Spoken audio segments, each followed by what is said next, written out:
So this is 4 reasons why an administration of a succession may be necessary. Some of you may be saying, well, what the heck is an administration? Well, let's get to the basics. Anytime somebody dies and they owned assets in their name, there's going to be a succession, if they lived in Louisiana. Because accounts are frozen, real estate can't be transferred to anyone else or sold, the succession, oversees all of that. So in some cases, the succession is really, really simple. Maybe there's one home and that home just needs to be transferred to the surviving spouse, maybe to a child, and they're just going to keep the home.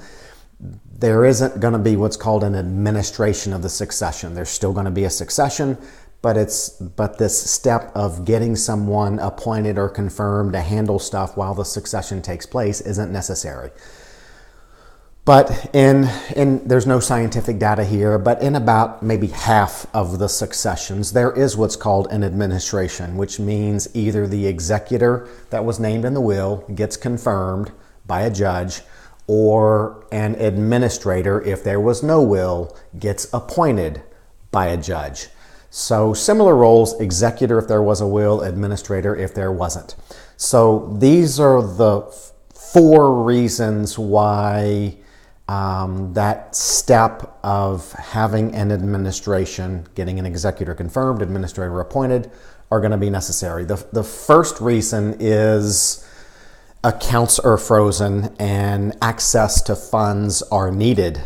So when you get an executor or administrator confirmed or appointed, then the court issues paperwork that allows the executor or administrator to open an estate account, move the funds from the person who died, funds are in their name, from those frozen accounts into an estate account. So now they have access to funds to be able to pay the mortgage, pay the bills, pay the light bill, pay other expenses that may be necessary. So access to funds is one reason to administer. A second reason to administer, if it's just more appropriate for one person to kind of handle stuff while the succession is going on. Sure, if dad owned some stock without an administration, but with a succession, let's say dad had 3 kids, the stock could be transferred to the 3 kids, and then the 3 kids split those shares, and then the 3 kids have to sell some of the stock, give the money back to pay some of dad's debts.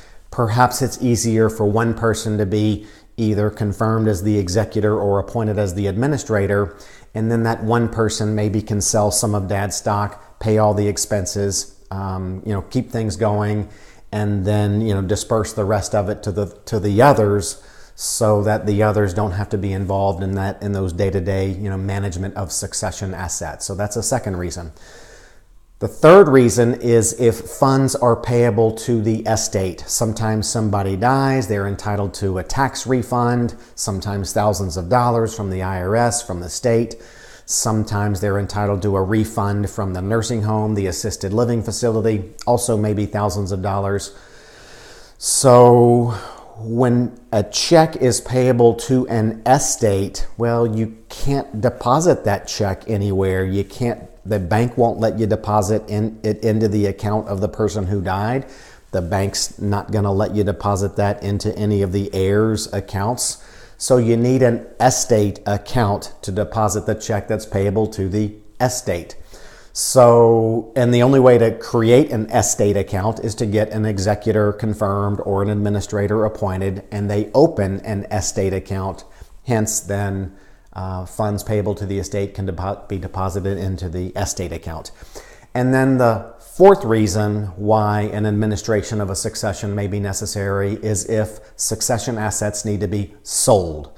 So, maybe dad owned a truck, and maybe dad had 4 kids, and without an administration of the succession, the vehicle could be transferred to the 4 kids. They put it in their names, and then the 4 of them sell it to some third party.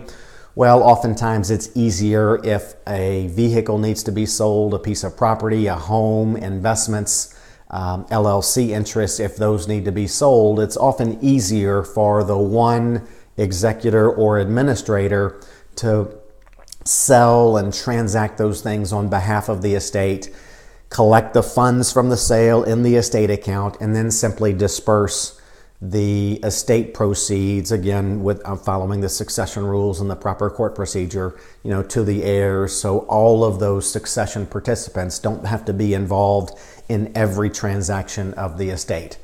One more point worth noting: it's really helpful if that executor or administrator is what's called an independent executor or administrator. Do another video on that. That simplifies or minimizes the court supervisions that's necessary in the administration of a succession. So hope that helps. A lot to it.